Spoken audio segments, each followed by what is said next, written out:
Every border guard had to deal with this reality. Roland Eggersdorfer monitored the border from a watchtower like this one. He was a border guard at age 19. Der Kampfauftrag hieß ja, Grenzverletzer festzunehmen. The combat mission was either to arrest or destroy. Everyone was aware of that at all times. So what would one have done? Looking back, I would have shot. This is how we were educated. We were taught that those wanting to escape were all criminals. The greatest fear? Whenever we went back to the barracks after duty, we said, "Thank God, I didn't have to shoot." Or "Thank God, no special incidents in my section."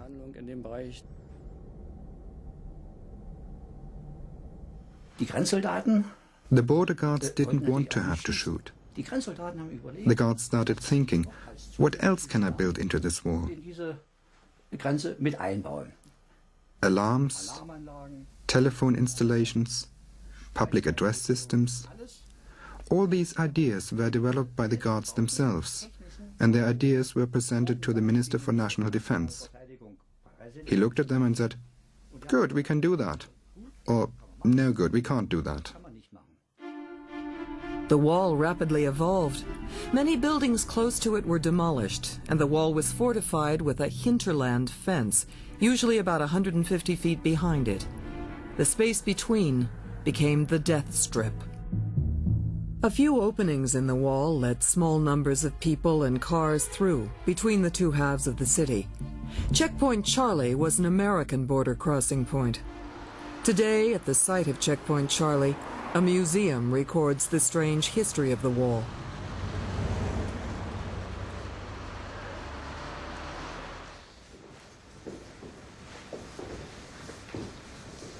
Even the original white line that divided East and West Berlin, painted by Hagen Koch, is preserved. And so are some very clever escape devices. As the wall became more sophisticated, more human ingenuity was needed to get across it.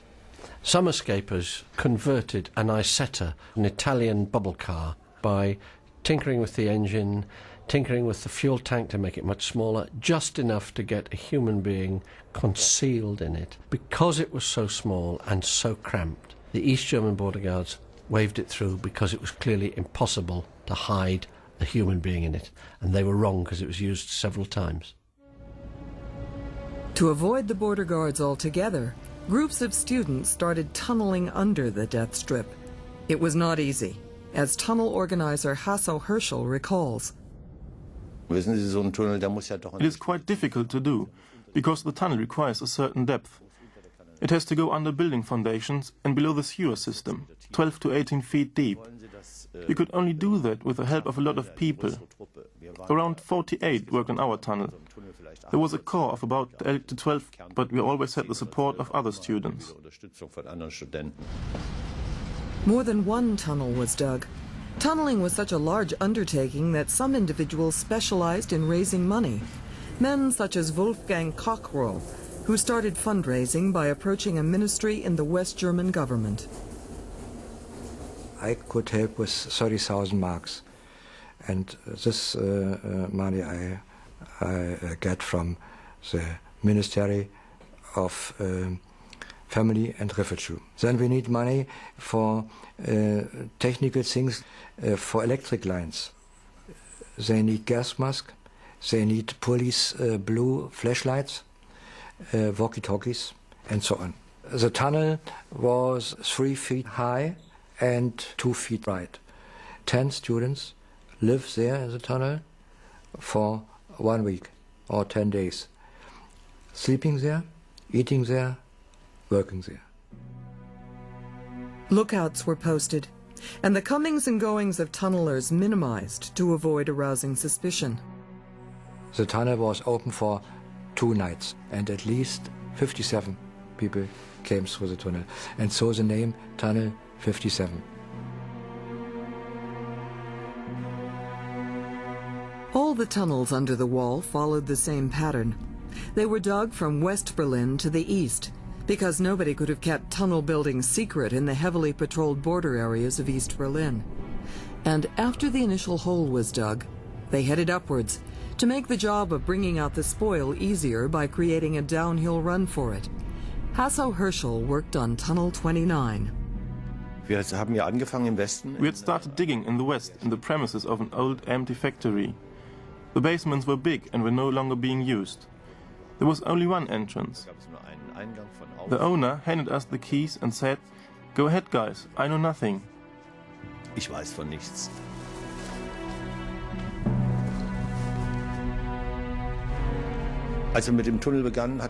When we started the tunnel, we ran into various small difficulties, with getting rid of the debris as well as with the air supply. But the further we got, the worse it became. The problems quadrupled. In order to have sufficient air, we bought a pump and sucked in fresh air from the outside through stovepipes. Each pipe was about 3 feet long, and we put them together, one to another, as we got further. The pumps were financed by NBC Television in return for film rights. The tunnel needed a steady supply of oxygen. It was over 400 feet long. It would take over 6 months to dig. As they dug, they sometimes hit water mains and flooded the tunnel. Even after pumping out, the tunnel would take weeks to dry. Then it was back to work. There was an ever-present threat of the border guards discovering the tunnel and destroying it. We knew they had these small tear gas candles. They would tie about 40 together and throw them in. Bundled together, they were like a hand grenade. If one goes off, you look stupid. The tunnel broke through into the courtyard of this building. The border guards did not intervene, and escapers started to emerge into the west. 29 people crawled through the tunnel to freedom. The most important thing was my sister, my brother-in-law and my niece, who was a year old at that time. I had promised that I would try absolutely everything to get them across.